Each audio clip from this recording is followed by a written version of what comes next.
You are listening to Not Your Average Podcast in the 716 with your host T and Mike on the Built in Buffalo Podcast Network.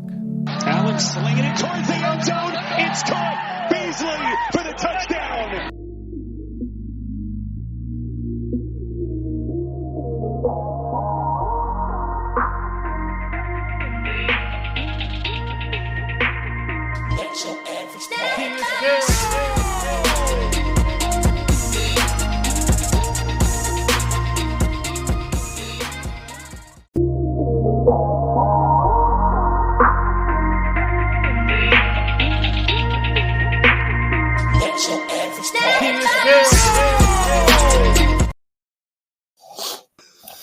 All right, what's up, everyone? I am back. It is, I was about to say it was tea time with Robin, but it's not that. This is Not Your Average Podcast in the 716. I am your girl, T. I do these solos by myself during the off season, but I got a special guest. I wanted him on my show for a long time, and I'm just going to let him just do his thing. Oh, yeah, man. What's going on, everybody? My name is Justus General. I am JA17 MVP on Twitter. And yeah, man, I'm creative director over at Buffalo FamBase, the originators of Bills Mafia.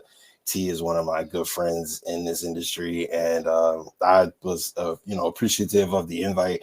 I do anything she needs, I got her, so I'm here. Appreciate it. I really do appreciate it. I've been following you. You're also over at WUB, what is it, WFU or something like that? WUFO, yep. Yeah, the radio station, right? Mm-hmm. Yeah. How did you get? How did that work about? I know this is not on the docket or whatever, but absolutely. First of all, Mookie is just the best in the world. Mookie is one of the best beat reporters in the entire country, and really is extremely underrated. But he's an even better guy. Right. He, after everything happened with my previous situation, he contacted me and was just like, look, I got this network, I want you to help me run, so we started up the network, and then eventually he was just like, hey, come to the radio station. I was like, oh, why, what's going on? I'm thinking I'm going up there, record them, I was like, right, grab a mic, and so he gave me that opportunity as well, and he gave me so many opportunities. I ain't gonna lie, Mookie look out. So I know you were interviewing oh my God, Ted Washington, right? Was it Ted Washington? Yeah. Ted That's pretty Washington. Dope. We did a couple guys actually. We had Sean Merriman. Who's this guy? I'm Manny Lawson. We have Manny Lawson. Oh, okay. We've had a couple guys. Obviously, the great Ruben Brown. Mm-hmm. Yeah, man. Yeah. Cool. That's what's up. All right. I love it. I'll be keeping my eye on you and see what you're doing. I appreciate it. Yeah, for sure. But it's off season, and I wanted to get your thoughts on where we're at, where the Buffalo Bills are at, how the season ended. Are we still chasing the freaking Kansas City Chiefs, just like everyone else? Just not just the Buffalo Bills, but everyone else.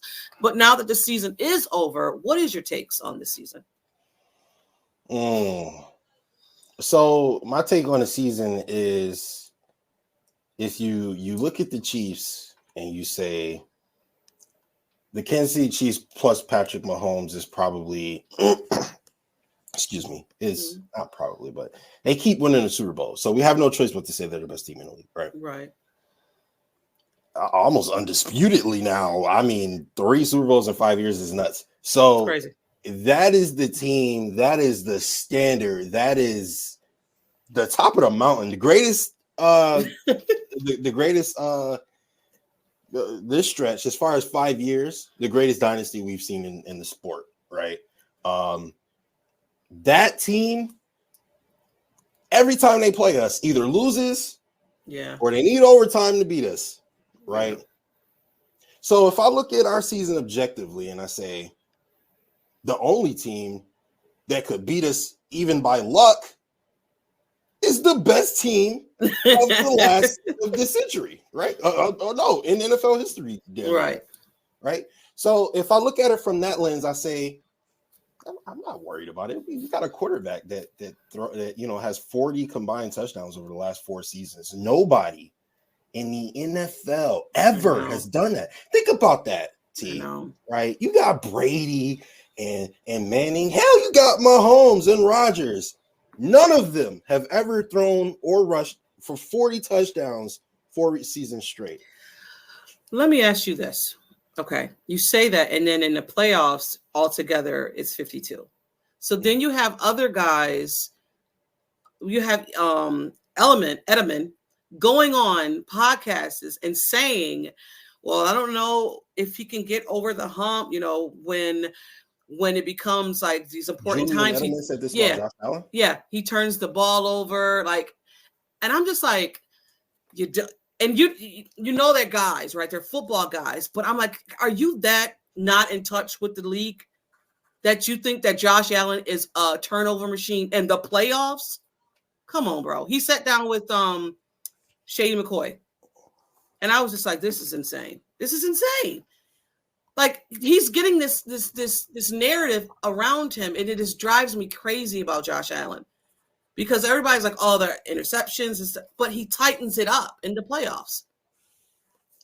Yeah. And I asked this question to Robin. I said, do you think it hurts him because he's not really involved when it comes to going to shows and going to the honors and doing all this Pro Bowl stuff? Like, you think he's being disrespected? Do I think Josh is being disrespected? Yeah. I'm gonna be honest with you, T.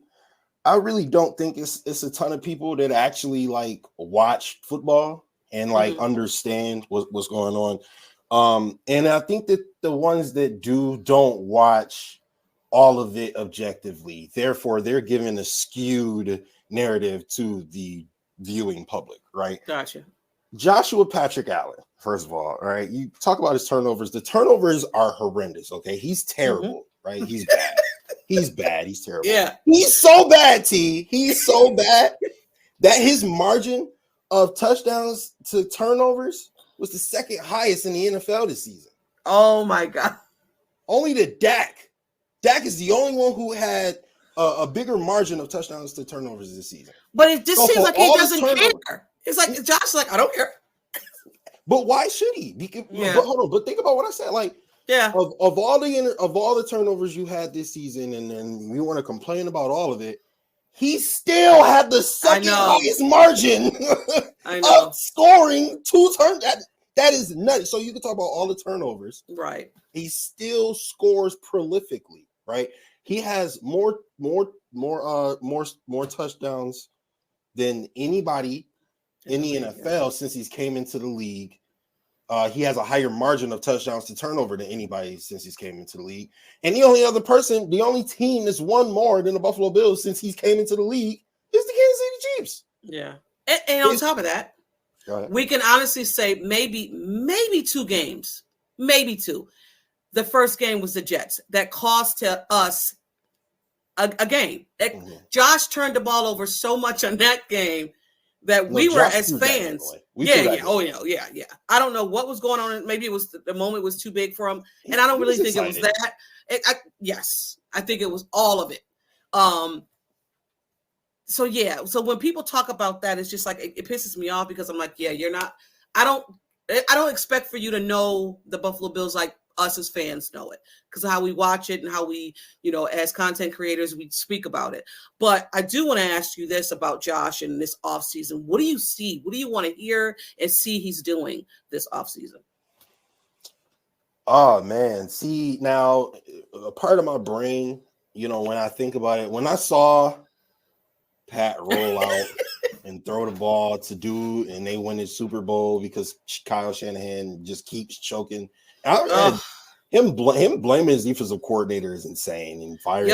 Can he come to? I was like, word, bro. Like, give us Wilkes. Sean, get on the phone, Sean. Right. But when I saw that, when Kyle Shanahan blew yet another Super Bowl, and the Kansas City Chiefs reaped the benefits of that, I thought in my head, I was like, I want Josh to be pissed as I am, right? Yeah. I want him to be in the lab 24/7. Right. That's what I was thinking to me, right. Initially. And then I thought about it and I was like, last year he played golf. This year he was the best quarterback in the league. You could say Lamar was. I like Lamar. Lamar wasn't the best. He wasn't MVP. I already talking about it. No, he's not. Sorry. If our season is sequenced differently and we're not in the weirdest situation ever in NFL history where you could either be out of the playoffs or the 2 seed, Josh Allen is a runaway MVP. Yes. And they couldn't give it to him. They couldn't give it to him because of the way we started. Yeah. They're 6-6. And not only that, but the narrative. The narrative was completely against Josh. And that's kind of my point about Josh is people don't watch the Bills play. That's why anytime you hear people talk about the Bills, they're like, well, Josh Allen's a great quarterback, but he turns the ball over and that could be the other teams a bit. They don't talk about our top 3 defense. They don't talk about Stephon Diggs and Dalton Kincaid and James Cook was the top 3 in all-purpose. They don't talk about none of that. They talk about Josh and his turnovers because they don't watch the games. They don't actually see what's happening. Because if you did watch the games and see what's happening, you would know that Josh was only responsible for 1, maybe 2 losses. Yeah. That's fact. As far as I'm concerned, Ken Dorsey sabotaged our season, or at least tried his best. He tried his damnedest, didn't he? He did. He tried his damnedest. And nobody takes that into accountability, or nobody takes that into account, rather. Definitely frustrating. The first 7 games of this season I was a frustrated fan. I mean, coming out the gate, though, that first game, I don't know if I felt like it's going to be one of those seasons, but I didn't think it was going to be a season where they weren't going to use their offensive players. Like Ken Dorsey, I thought was going to take, like, we were kind of excited for Ken Dorsey to step up, right? And then when things was just like, okay, he's not, like, why is these guys all in the same, like, why ain't nobody running routes the way they, need to technically? But Stephon Diggs was still showing up. Like, okay, what happened to Cook? Because we thought Cook was going to take a step in this offense of Ken Dorsey. That kind of never happened. And then the rookie, which we didn't know about the rookie. We knew what he can flash, right? We knew what you could see. We've seen him in college. But then the tail end of that, just imagine if we would have had Joe Brady with Kincaid in the beginning of the season. Jump. Or Cook from the jump. Right.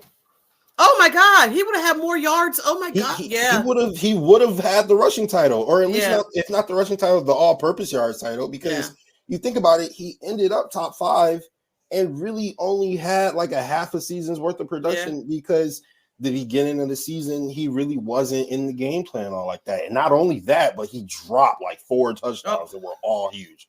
So James Cook, first of all, could have had an even more insane year than he did. And that kind of gives you a glimpse at what his potential is going forward because he's one of the best backs in the league, and that's undisputable. You can't say otherwise. Yeah, he can do it all. You know what though? And the drops seemed like it was the same drops. It was the same pass. Yeah. It was the same play call. But speaking of changing up and being other players being involved, what does retooling? If a retooling is going to happen in this Buffalo Bills organization, what does that look like to you? So what it looks like to me is the Bills. First of all, Brandon Beane's a magician. He's a genius because he was able to recognize one thing. He's like Stephon Diggs, Josh Allen, up to this point, right? Tre'Davious White, Michael Hyde, Jordan Poyer, Matt Milano, right? Teron Johnson. Right, those are my 7 guys that no matter what, I'll throw Dion in there as well, Dion Dawkins. Those are my 8 guys, no matter what. This is the core. Mm-hmm. Everything else is interchangeable. We could swap this out, swap that out, swap this out, swap that out. Now, Josh, Steph, Dion, Matt Milano, I feel like are the only 4 that I would comfortably say. Oh, and Teron Johnson. Greg Rousseau and Ed Oliver as well now. Yeah. Okay. 7. Yeah. So we back to 7. Right. Where it's like, this is my new core, no matter what. Right. But you could also put the rookie in there. No, Osiris. Torrance. I like Torrance. I love me some Torrance. I like where your head at.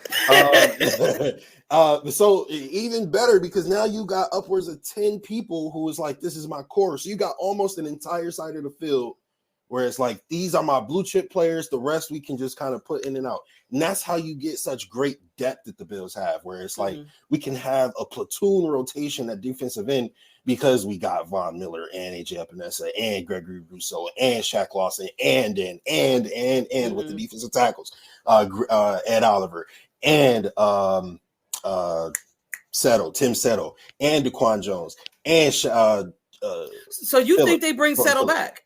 Well, no, my point is that they are always able to get got you. Yes, because they're able to keep their core and kind of interchange everything and Poona Ford. My bad. And their scouting team, Brandon Beane's scouting team is amazing. They're able to see great talent in later round picks. They don't always do great with like the first couple round picks. What is it, the third and the fourth? No, but like the first and the second, they're not always like amazing. Like Boogie Basham. That's right. Yes. Greg Rousseau didn't look amazing at first. Finally turning around. Kyer Elam ain't even really getting no playing, so we'll see about but him. I think he will now because Butler is gone. I actually think he'll be a really good corner, but as of right now, you objectively looking at it, you have to say that's not a good pick, right? Especially when you consider Trent McDuffie of Kansas City Chiefs is just an all-pro. But on the back end of that, you can say he hit on Benford. Right. And that's what I mean. That's what I'm saying. On the back end of the draft, the mid to like late in the they always find dogs, right? Yeah, they got Benford and Matt Milano, right? You finding guys. Hell, you got Dane Jackson, Bernard. Terrell Bernard. Who he came out of nowhere. Justus. You remember the offseason when they kept saying we might have our linebacker on the team. And me and Mike are saying, yo, you lying to us. Because I know you got Bill Inspector's not there. I know you're not talking about Bernard. Williams. I said he's a rookie, so I don't know if they're going to give him the mic. You know what I'm saying? So I'm not understanding. I said, good thing because I'm not a GM. I don't know what they're talking about, but who knew? Who knew? Who could have known? Well, that goes back to the scouting department. Brandon Beane's scouting department is absolutely amazing. And so that's what gives me confidence each and every year is because I have the most prolific scorer that's ever entered the NFL, relative to the time he's been in the NFL, obviously, right? You have one of the best wide receivers in the NFL. You still have a ton of tools to use, right? Because now you look at James Cook, he's going to be one of the best weapons in the NFL. Dalton Kincaid automatically next year is a top 10 tight end, if not top 5, right? Yeah. And then you're definitely going to draft a wide receiver. Right. We'll see where everything with Gabe Davis and he can go. No disrespect to Gabe. No disrespect to Gabe. I like Gabe and I like his potential. I don't know if they're using him well though in his offense. No. They're using him well. It's not clicking. Like he has the talent, he has the intangibles, the physicality, the size, the strength, the mentality. He's brilliant. Yeah, he's a great route runner, very teachable, very coachable, great leader. But it's something is just the synapses are not clicking. You know what I mean? They're not clicking. Him and Josh are not on the same page. Not especially this year. They weren't. Yeah, they've lost his 2 games because he ran the wrong route or whatever the case may be. Yep. Right. Or they lost the 1 game to Philly and then he threw the interception in Miami because him and Gabe weren't on the same page. Right. And you looking at Gabe, he's looking at if he would have had a good season this year, he was looking at making $15-17 million a year.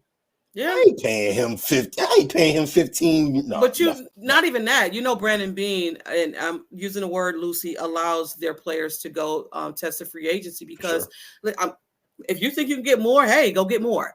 And that's what Gabe's going to do. He wants to stay, whatever. But you know what? You're going to test the waters. I just don't want to see him go out there and ball out. What one of our I'm not gonna lie. He probably will. He probably it really depends on what his dollar sign looks like. Because if you could get Gabe Davis at $7 million a year, that's a steal, and he's gonna be a great wide receiver for you. Oh yeah, right. Oh yeah. Now, but if you say, "Oh, last season in Buffalo was a fluke," You know what I mean? I'm still gonna give him the $20 million a year and expect him to be your number one. No, you'll get a very, very inconsistent wide receiver. Yeah. And also too, I always think that that whole Kansas City game, that playoff game, made expectations for Gabe really high. It did. And we also too had and his what was training his name? camp. Yeah, for sure. And we had what was his name? Oh my God. Who are you talking about? Sanders. You talking about Isaiah Hodges? Oh no, we had Sanders, and then I think Emmanuel. Sanders, he left. Gabe stepped up, supposedly stepped up, and I think it wasn't there. Like, it wasn't there. Expectations for Gabe was major high. I know for me it was major high for him. And speaking about the draft and guys and GMs, you're gonna be a GM. I want you to be a GM. You have the first pick. You're the GM. You're the Bills GM. Take it in. You have the chance to pick the Bills' first pick. Who are you picking? And what position are you picking? So it's 100% going to be a wide receiver. Gotcha. Just because the last couple of years, right? You start off, you have Cole Beasley and John Brown. Serviceable. Love Cole Beasley. Love John Brown. They did a lot for organization. I appreciate them, right? Mm-hmm. Not going to win championship. Right. And then you get Stephon Diggs. You pair him with John Brown and Cole Beasley. That's cool. Ain't going to win championship. Emmanuel Sanders, great. Ain't going to win championship. Then Gabe Davis, we thought he could be good. Ain't going to win championship. So what do? You get a guy coming out the draft, because you look at the wide receivers, the rookie wide receivers the last couple of years, they've been going crazy. Justin Jefferson, absolute dog. Puka Nacua, absolute dog. The guy from the Rams. Puka Nacua. Yep. I'm sorry. Ravens. My bad. Oh, Zay Flowers. Oh, Jordan Addison. All of them balled out except Quentin Johnston in Los Angeles, but the Chargers sucked all around. So all of them balled out. Even Don Kincaid balled out. Right? Mm-hmm. Oh God, freaking Sam Laporta. I was about to say the dude from Detroit. Yeah. All of them ball out, right? You could go back, right? Jamar Chase, Devonta Smith, Jalen Waddle. All these dudes are coming into the league going crazy. Jameson Williams injured, then gambled, and then went crazy after all that, right? Right. So for us, I'm looking at a couple guys. I did my draft homework early this year, T, because I ain't had nothing else to do. Our team was out after the second round of the playoffs. So right. So for me, it's a couple guys. I think I picked 23, 24, something like that. We are, as right now, I think 28. I think. God, even worse. Okay, 28. Wow. But I think. If Freak. not, okay. Yeah, no, you might be right. All right, so 28, Marvin Harrison Jr. is gone. Mm-hmm. He's gone. Okay. Now, my fear is that there's this kid, 6 feet, 200 pounds, out of LSU named Malik Neighbors. Oh yeah, everybody's talking about him. He look. I knock on wood. He might be better than Marvin Harrison Jr.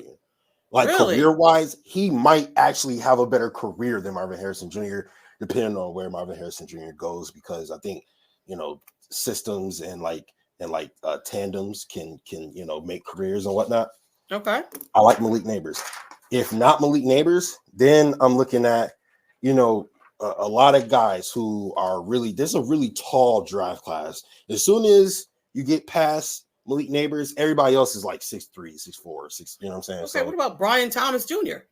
Brian Thomas Jr. He is 6'4", 205. I like him. I like him too. He great contested catches. Yeah. He's long and he's fast. He tracks the ball really, really well in air, which kind of it helps us, because you take a look at like Trent Sherfield. If a couple of his passes this year, attempts this year, go to somebody else, they probably catch him, and it creates a completely different season, right? The way it looks. Right. Brian Thomas is going to catch the ball down. He's going to high point the ball. He's tall, like I say, 6'4", and he's a speed demon. Yes. And like I say, he tracks the ball well, and he's scramble drill friendly. So when Josh rolls out the pocket, right. And, so another guy I like is Rome Odunze. I heard about him as well.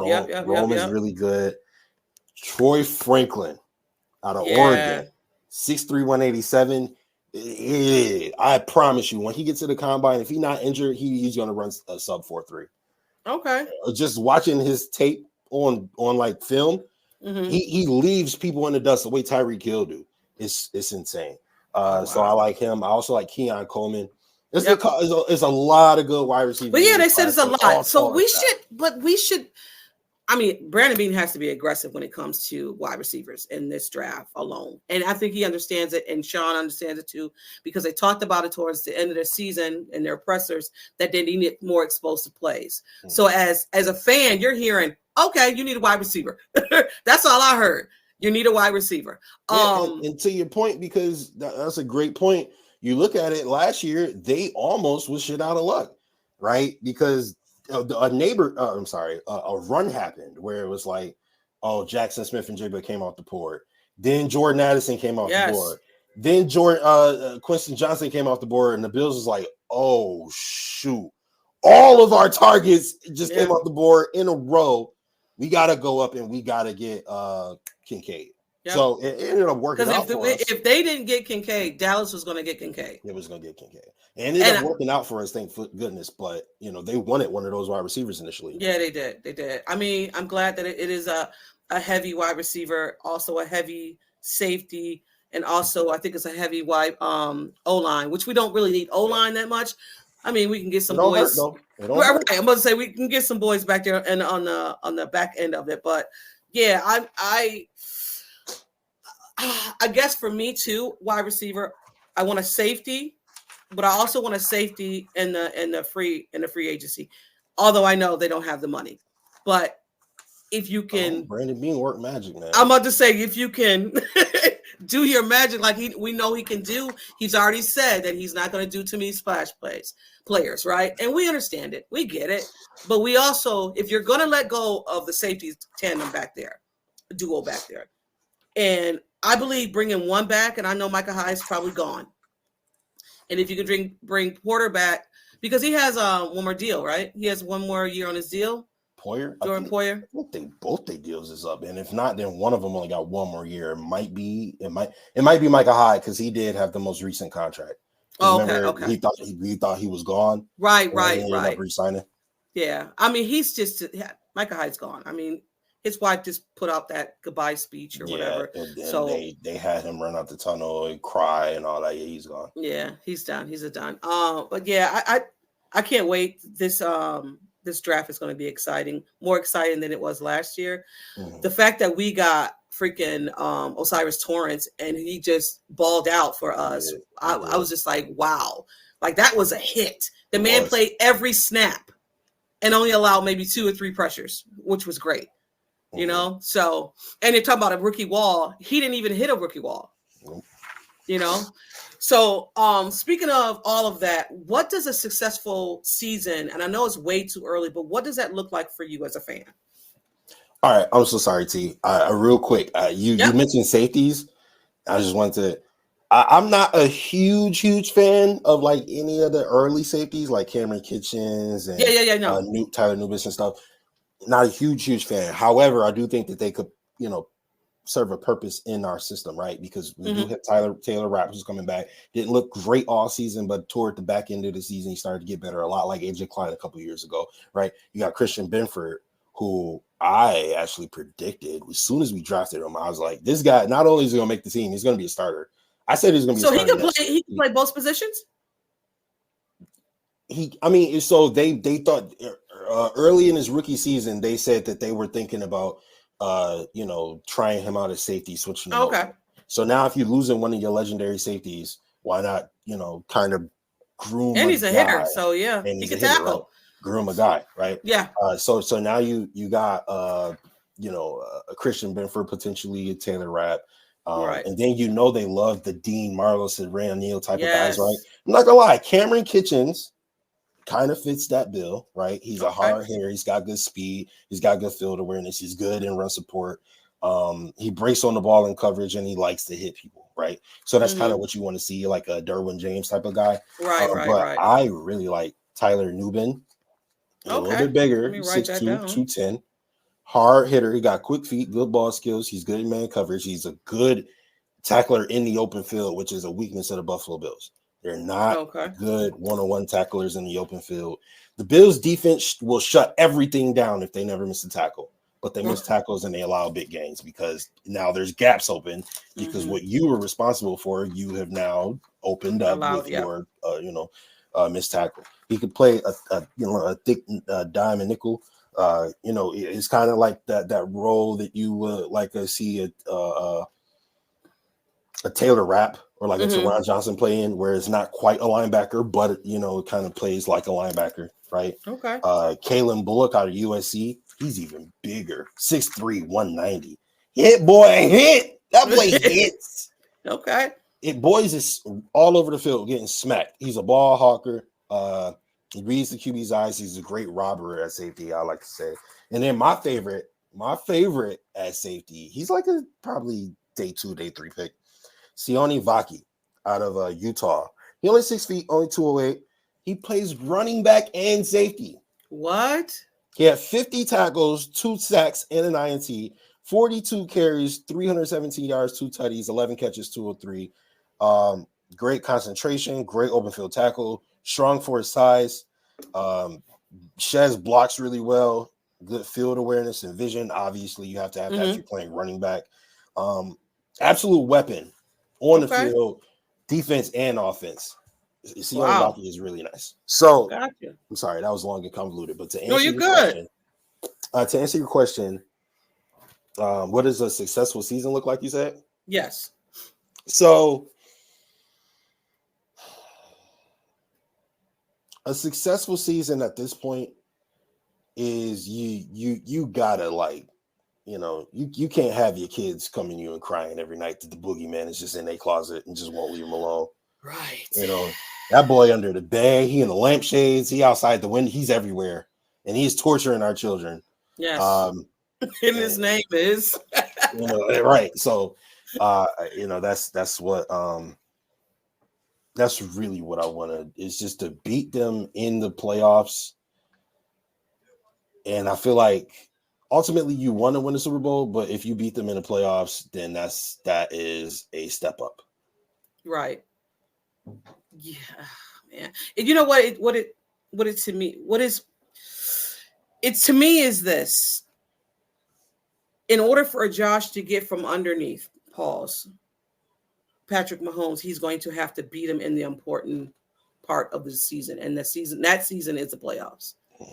Like the whole talk was get him home, have him play at home, have him play at home. Well, it happened. And then that whole kick happened. And the crazy thing about it is that I watched the Green Bay game and I was like, that rookie Green Bay kicker, I was like, please just don't let that happen to the Buffalo Bills. I said, because Tyler Bass. I made fun of them for that. Right? Oh, my God. Okay? Tyler Bass hasn't had a great season. Like the season was just like, what the hell? What's going on with Tyler? Actually, he wasn't good last season either. Yeah. So, I mean, they gave him the money and his leg just got limp. I don't know. And then he was injured or something, but it just like, it didn't he seem just right. Totally flipped it.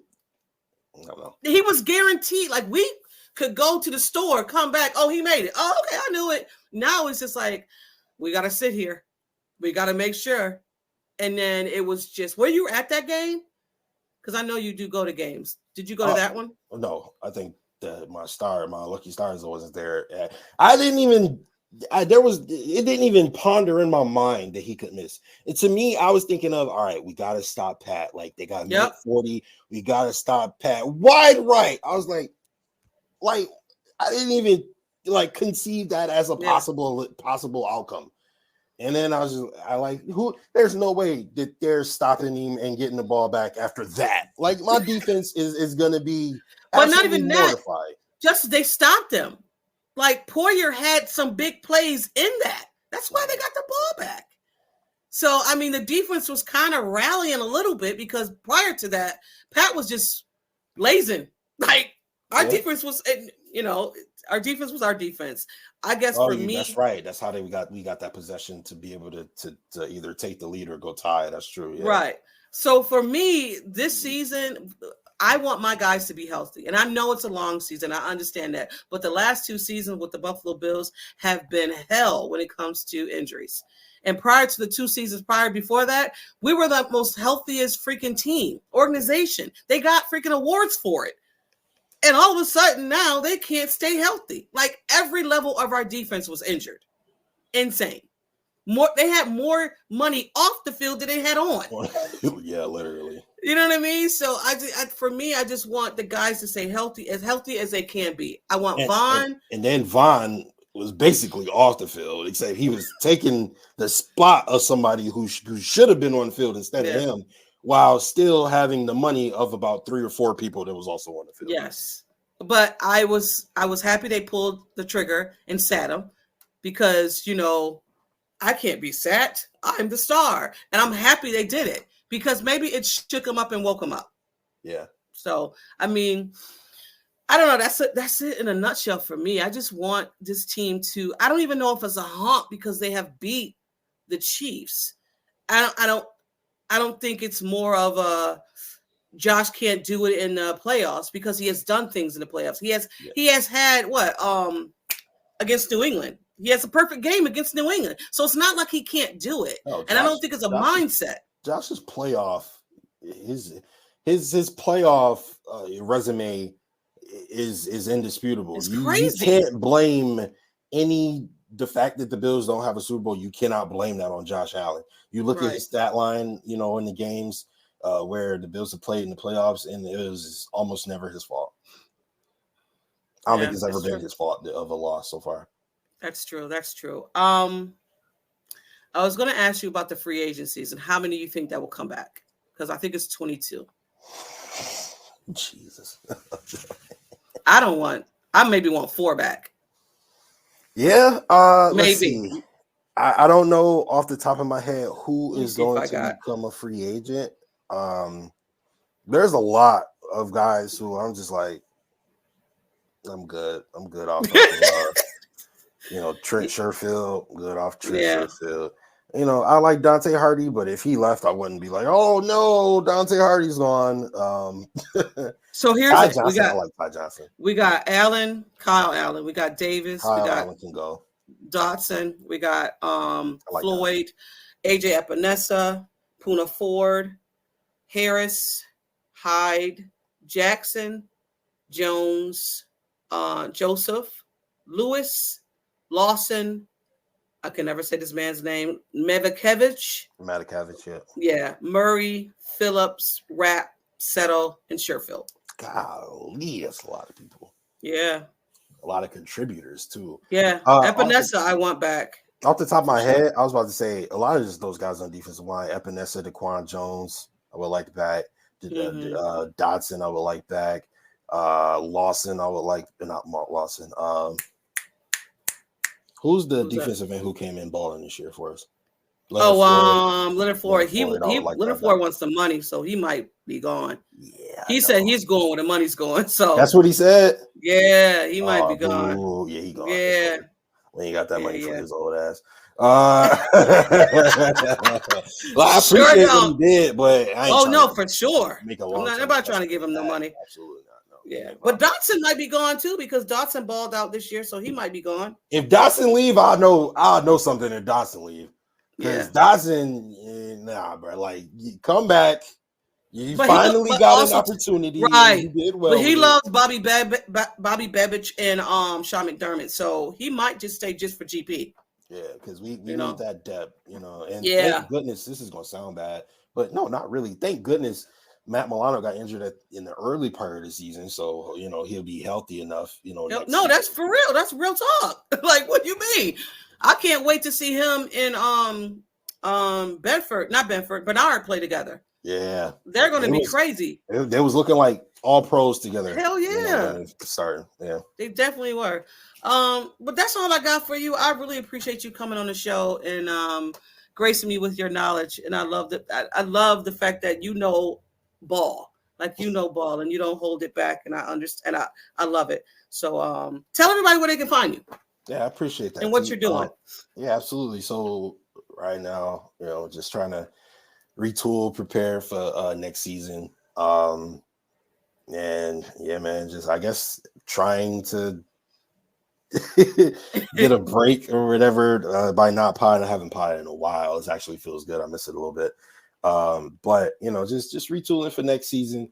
Starting on our draft coverage and looking at tape on players and seeing who would be a good fit to help retool our team. And trying to be right, trying to make sense. You know what I mean? Right. But again, thank you so much. You guys, you can find us. You can find us. I got Tea Time with Robin on Thursdays, every other Thursday. And then I have Not Your Average Podcast in 716 with Mike every other week. Shout out to Mike and Robin. Yeah, right. Again, I feel you. We taking breaks too because it's a grind. And sometimes you get tired of talking and listening to your own voice. Yep. So, we are taking a break as well. But I'm still going to have people on the pod. So, again, I appreciate you coming on. Thank you, guys. This is Not Your Average Podcast in the 716. I am your host, T, and we are out, y'all. But as always, go Bills. Go Bills. Ooh. All right, my girl came in and this has been Not Your Average Podcast in the 716 with T and Mike, only on the Built-in Buffalo Podcast Network. Here we go. Hey, everything on 3. Number 3. 1 on 1. 1 on 3. 1, 2, 3. Not Your Average Podcast.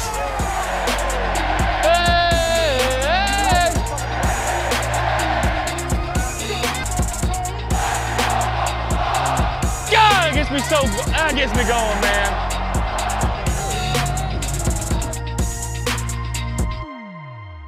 Do me a favor. Say a prayer in typical one. Go Bills.